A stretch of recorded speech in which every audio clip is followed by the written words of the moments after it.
15 ലക്ഷം കോടി രൂപയുടെ തട്ടിപ്പ്. Indian corporate ചരിത്രത്തിലെ ഏറ്റവും വലിയ സാമ്പത്തിക തട്ടിപ്പ്. അതുമായി ബന്ധപ്പെട്ട അന്വേഷണമാണ് സെബി നടത്തുന്നത്. ഇത് തെളിഞ്ഞാൽ ഏറ്റവും വലിയ കോർപ്പറേറ്റ് തട്ടിപ്പുകാരനായി മാറും രാജേഷ് മേത്ത. ആരാണ് രാജേഷ് മേത്ത? എന്താണ് ഈ കേസ്? 15 ലക്ഷം കോടി രൂപയുടെ തട്ടിപ്പ് നടന്നത് എങ്ങനെയാണ്? നമുക്ക് നോക്കാം. ഒരു കാലത്ത് ഇന്ത്യയിലെ ഏറ്റവും വലിയ സ്വർണ്ണാഭരണ കയറ്റുമതി കമ്പനികളിൽ ഒന്നായിരുന്നു രാജേഷ് എക്സ്പോർട്സ്. ബംഗളൂരു ആസ്ഥാനമായ ഈ കമ്പനി വിവിധ രാജ്യങ്ങളിലേക്ക് സ്വർണ്ണാഭരണങ്ങൾ കയറ്റുമതി ചെയ്യുന്നുണ്ട്. കമ്പനിയുടെ സ്ഥാപകനും ചെയർമാനുമാണ് രാജേഷ് മേത്ത.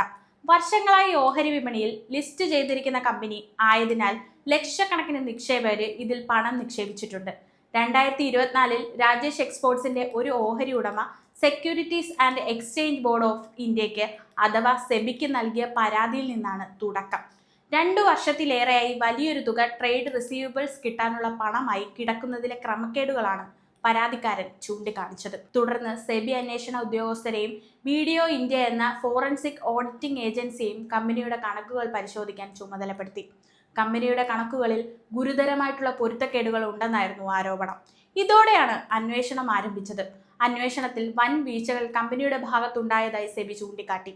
കണ്ടെത്തിയ പ്രധാന ക്രമക്കേടുകൾ പരിശോധിച്ചാൽ കമ്പനിയുടെ ആകെ വരുമാനത്തിന്റെ 97 മുതൽ 99% വരെ വരുന്നത് സ്വിറ്റ്സർലൻഡ് ആസ്ഥാനമായിട്ടുള്ള വൽക്കാമ്പി ഉൾപ്പെടെയുള്ള വിദേശ സബ്സിഡിയറി കമ്പനികളിൽ നിന്നാണെന്നാണ് കാണിച്ചിരുന്നത്.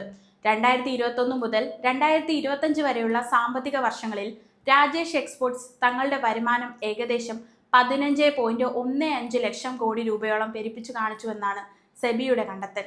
എന്നാൽ യഥാർത്ഥത്തിൽ വൽക്കാമ്പിയുടെ ഓഡിറ്റ് ചെയ്ത രേഖകളിൽ തുച്ഛമായ വരുമാനം മാത്രമേ ഉണ്ടായിരുന്നുള്ളൂ. ഗ്രൂപ്പ് തലത്തിൽ കണക്കുകൾ ഏകീകരിച്ചപ്പോൾ 15,15,385 കോടി രൂപയുടെ വരുമാനമാണ് വ്യാജമായി പ്രചരിപ്പിച്ചു കാണിച്ചത്. രാജേഷ് മേത്ത തന്റെ വ്യക്തിഗത അക്കൗണ്ട് വഴി നടത്തിയ സ്വർണ്ണ ഡെറിവേറ്റീവ്സ് വ്യാപാരങ്ങളെ കമ്പനിയുടെ ഔദ്യോഗിക ഇടപാടുകളുമായി രേഖകളിൽ കാണിച്ചു. ഏകദേശം 11,487 കോടി രൂപയുടെ വിൽപ്പനയും 11,488 കോടി രൂപയുടെ വാങ്ങലുമായിട്ടാണ് ഇത് കാണിച്ചത്. എന്നാൽ ബന്ധപ്പെട്ട ബ്രോക്കിംഗ് സ്ഥാപനത്തോട് അന്വേഷിച്ചപ്പോൾ രാജേഷ് എക്സ്പോർട്സ് തങ്ങളുടെ ക്ലയന്റ് പോലുമല്ലെന്നാണ് വ്യക്തമായത്. വിദേശ നാണയ വിനിമയത്തിലുണ്ടായ വ്യതിയാനങ്ങളും ഫിക്സഡ് ഡെപ്പോസിറ്റുകളിൽ നിന്നുള്ള പലിശ വരുമാനവും കമ്പനിയുടെ ബിസിനസ് വരുമാനവുമായി തെറ്റായി കൂട്ടിച്ചേർത്തുവെന്നും കണ്ടെത്തി. ഡയറക്ടർ ബോർഡിന്റെയോ ഓഡിറ്റ് കമ്മിറ്റിയുടെയോ യാതൊരുവിധ അനുമതിയുമില്ലാതെ കമ്പനിയുടെ 338.90 കോടി രൂപ രാജേഷ് മേത്തയുടെയും സിദ്ധാർത്ഥ് മേത്തയുടെയും വ്യക്തിഗത ബാങ്ക് അക്കൗണ്ടുകളിലേക്ക് മാറ്റിയതായും സെബി കണ്ടെത്തി. കൂടാതെ ആഫ്രിക്കയിലെ സ്വർണ്ണ ഖനികളിൽ കമ്പനി നടത്തിയതായി പറയുന്ന നിക്ഷേപങ്ങളുടെ രേഖകളും കൃത്യമല്ല. അതായത് കമ്പനിയുടെ വരുമാനത്തിന്റെ 97% വരെ വ്യാജമായ കണക്കാണെന്നാണ് പുറത്തുവരുന്ന വിവരങ്ങൾ. വിദേശ സ്ഥാപനങ്ങളുമായി രാജേഷ് എക്സ്പോർട്സ് നടത്തിയതായി പറയുന്ന ഇടപാടുകളിൽ പലതിനും വ്യക്തമായ തെളിവുകൾ ഉണ്ടായിരുന്നില്ല. ഇവ യഥാർത്ഥ ഇടപാടുകളാണോ അതോ കണക്കുകളിൽ മാത്രം കാണിച്ച ഇടപാടുകളാണോ എന്നതാണ് അന്വേഷണത്തിന്റെ കേന്ദ്ര വിഷയം. ദക്ഷിണാഫ്രിക്കയിലെ സ്വർണ്ണ ഖനികളിൽ നിക്ഷേപമുണ്ടെന്ന് കമ്പനി അവകാശപ്പെടുന്നുണ്ടെങ്കിലും ഇതിന് കൃത്യമായ രേഖകളൊന്നുമില്ല. സെബി നിയമിച്ച ഓഡിറ്റർമാർക്ക് കൃത്യമായ അക്കൗണ്ട് വിവരങ്ങളോ രേഖകളോ മാനേജ്മെന്റ് നൽകിയില്ലെന്നും റിപ്പോർട്ടുകൾ പറയുന്നു.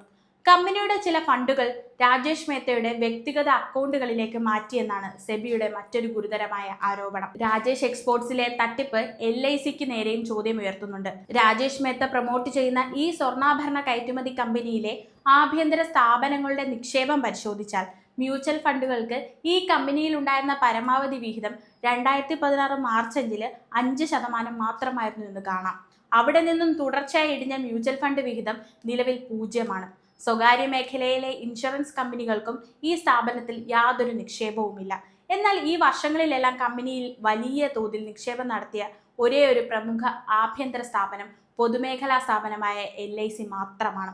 2016 മാർച്ചിൽ രാജേഷ് എക്സ്പോർട്സിൽ LICക്ക് ഉണ്ടായിരുന്ന വിഹിതം 1.99%. എന്നാൽ 2022 മാർച്ച് ആയപ്പോഴേക്കും ഇത് 5 ഇരട്ടിയോളം വർദ്ധിച്ച് 11.22% ഉയർന്നു. അതിനുശേഷം നേരിയ തോതിൽ കുറഞ്ഞ് 2026 മാർച്ച് 31 കണക്കനുസരിച്ച് നിലവിൽ 10.8% LICയുടെ വിഹിതം. രാജേഷ് എക്സ്പോർട്സിനെതിരായി സെബി നടപടി വന്നതിന് പിന്നാലെ കോൺഗ്രസ് ഉയർത്തിയ ചോദ്യവും ഈ വിവാദ കമ്പനിയിലെ LIC നിക്ഷേപത്തെ പറ്റിയായിരുന്നു. ഇത്രയും വലിയ തട്ടിപ്പ് നടന്നിട്ടും LIC ഇതെങ്ങനെ മുൻകൂട്ടി അറിഞ്ഞില്ല എന്നും കേന്ദ്ര ഭരണകൂടത്തിന്റെ സമ്മർദ്ദമാണോ ഈ നിക്ഷേപത്തിന് പിന്നിലെന്നും കോൺഗ്രസ് ചോദ്യമുയർത്തിയിരുന്നു. ഈ കണ്ടെത്തലുകളുടെ അടിസ്ഥാനത്തിൽ സെബി രാജേഷ് മേത്തയെ ഓഹരി വിപണിയിൽ നിന്ന് താൽക്കാലികമായി വിലക്കിയിരിക്കുകയാണ്. അന്വേഷണം പൂർത്തിയാകുന്നതുവരെ ഈ നിയന്ത്രണങ്ങൾ തുടരുമെന്നാണ് റിപ്പോർട്ടുകൾ.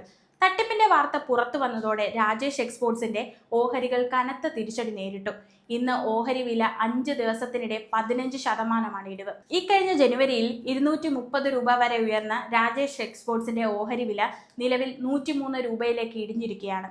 ഇല്ലാത്ത വരുമാനത്തിന്റെ കണക്കുകളിലൂടെ നിക്ഷേപകരെ പറ്റിച്ച സത്യം കമ്പ്യൂട്ടർ സർവീസിന്റെ ചതി 2009 പുറത്തു വന്നിരുന്നു. വർഷങ്ങളോളം കമ്പനിയുടെ വരുമാനവും ലാഭവും ബാങ്ക് ബാലൻസും കൃത്രിമമായി പെരുപ്പിച്ച് കാണിച്ചായിരുന്നു തട്ടിപ്പ്. രാജേഷ് എക്സ്പോർട്സിന്റെ തട്ടിപ്പ് സത്യമാണെന്ന് തെളിയുകയാണെങ്കിൽ സത്യം കമ്പ്യൂട്ടർ തട്ടിപ്പിന് ശേഷം സമാന രീതിയിലുള്ള വലിയ കോർപ്പറേറ്റ് തട്ടിപ്പായിരിക്കും ഇത്.